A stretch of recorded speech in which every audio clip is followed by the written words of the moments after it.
effectivement, je vais vous parler des cathéters veineux périphériques et des sondes urinaires. L'expérience qu'on a à l'IHU est particulièrement dans le service de maladie infectieuses et post-urgence de Philippe Parola. Alors, on s'est intéressé à ce sujet d'abord pour plusieurs raisons. Concernant les cathéters périphériques, leur utilisation est extrêmement fréquente en France. En effet, 25 millions de cathéters veineux périphériques sont utilisés par an en France. Par ailleurs, leur indication de pose est très discutable, comme en témoignent donc, ces deux études qui sont un petit peu liées concernant l'étude américaine. Mais ceci dit, déjà en 1994, une étude dans un service de médecine classique avait regardé le nombre de cathéters qui étaient utilisés, 42 utilisés et posés et non utilisés.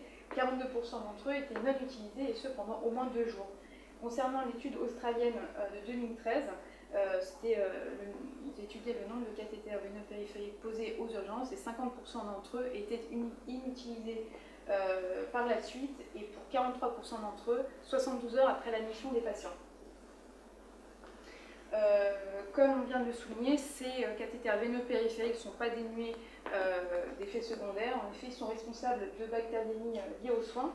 Et sur une étude anglaise comportant en 2001 sur 73 établissements, les chiffres étaient variables concernant les bactériémies liées aux soins en rapport avec des cathéters veineux périphériques. Entre 7 et 19%, ces bactériémies étaient mises en évidence selon le type d'établissement. En France, c'est l'étude datant de 2002 réalisée donc, par le réseau d'alerte, d'investigation et de surveillance des infections nosocomiales qui avait été réalisée sur 268 établissements. Et sur ce 6268 bactériémies liées aux soins, 5% environ étaient liées aux cathéters veineux périphériques. Or, en général, sur 2 tiers des bactériémies documentées, staphylocoques sont les plus représentées, dont la mortalité en France avait été estimée à 31% en 2015. Donc le retrait des cathéters veineux périphériques reste une priorité. Concernant les sondes urinaires, l'incidence des infections urinaires a été estimée donc, dans un papier de 2016 publié dans le New England Journal à 2,8 pour 1000 sondes urinaires par jour, dont 2 tiers qui avaient été estimés évitables. Donc c'est pourquoi on a réalisé une étude de janvier 2015 à novembre 2016 qui a fait l'objet d'une publication. Cette étude donc, a été conduite dans le service de maladies infectieuses aiguës avant le déménagement dans le bâtiment actuel de l'IHU, à partir de patients qui étaient hospitalisés et qui provenaient exclusivement du service d'accueil des urgences. L'objectif, entre autres, était de surveiller et de limiter la pose des voies veineuses périphériques et des sondes urinaires. Alors comment D'abord en justifiant quotidiennement l'indication de ces voies veineuses périphériques et de ces sondes urinaires, en introduisant secondairement un protocole antibiotique limitant les molécules par voie intraveineuse. En effet, 2 tiers des molécules utilisées étaient administrées par voie orale. Et enfin, à l'aide d'un questionnaire simple destiné aux urgentistes, on a introduit donc, ce questionnaire durant la 3e période d'études, où les urgentistes justifiaient la pose de voies veineuses périphériques et de la sonde urinaire.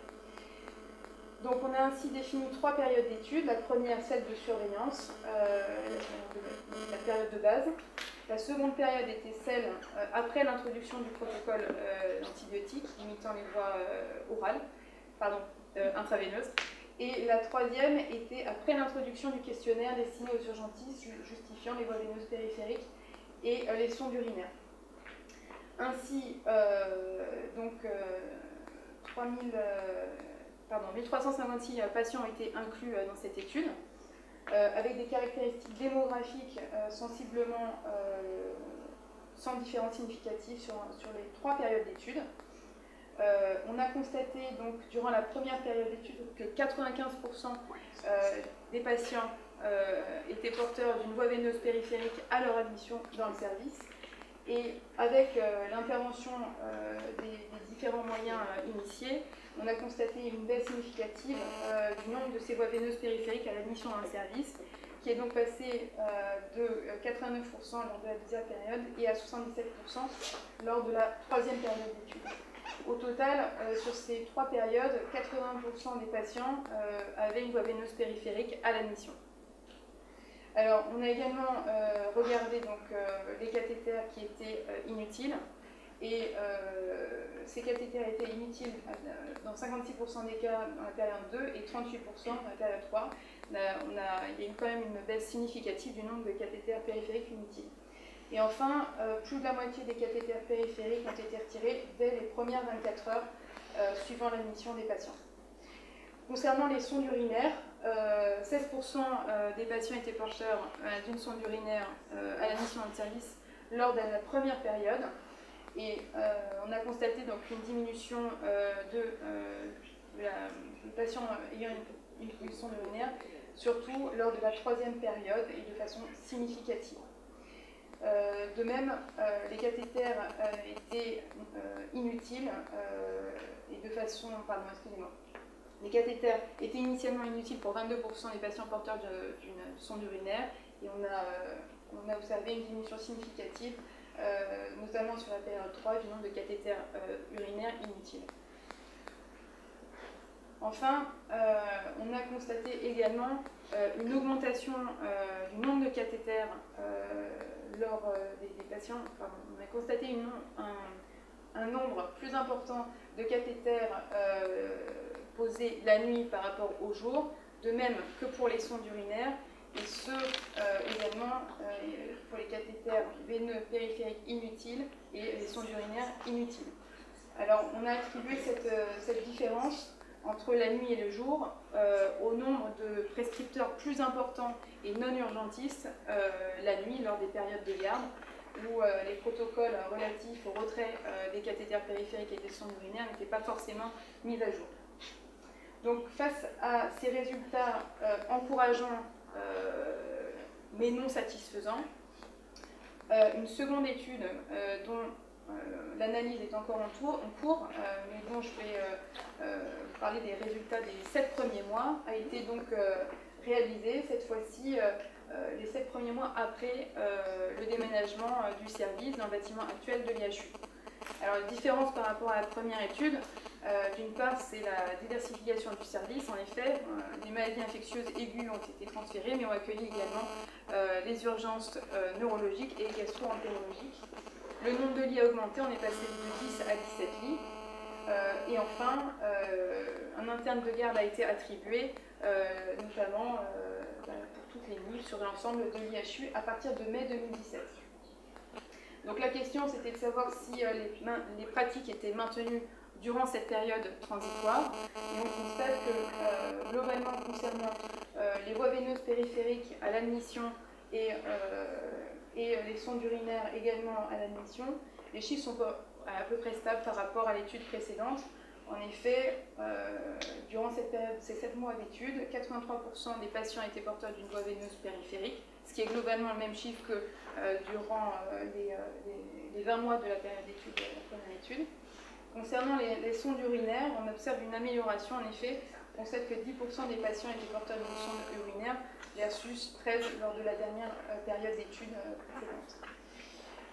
Par ailleurs, les voies veineuses périphériques ont été retirées de façon importante, plus importante que pendant la première étude. 2 tiers d'entre elles ont été retirées dans les premières 24 heures et concernant les sondes urinaires, 1 tiers d'entre elles ont été retirées durant les premières 24 heures. Alors, est-ce que l'interne de garde a eu un impact sur ces voies veineuses périphériques et les sondes urinaires? Ben, globalement, oui, on observe une amélioration sur les voies veineuses périphériques et les sondes urinaires, et également sur les sondes urinaires et les voies veineuses périphériques inutiles.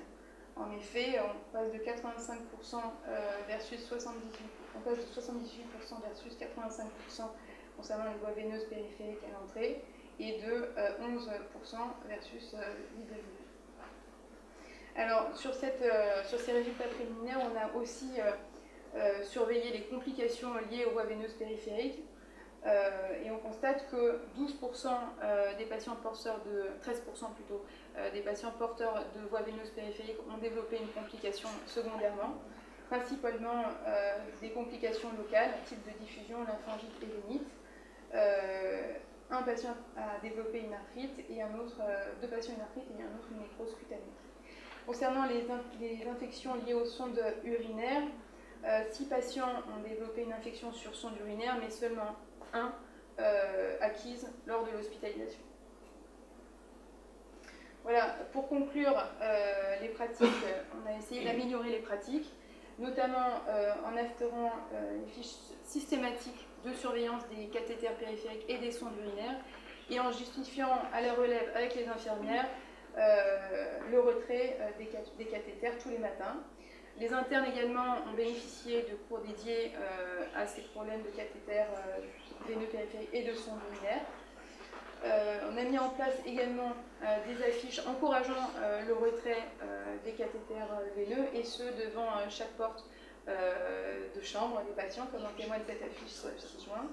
Et enfin, un système de traçabilité des cathéters est en place, dont parlera certainement M. Bouki tout à l'heure. Concernant les perspectives, ce système de surveillance a été étendu à aux différents étages de l'IHU. Et concernant l'état des lieux 2017 et de 2017-2018, l'analyse est en cours. Voilà, merci.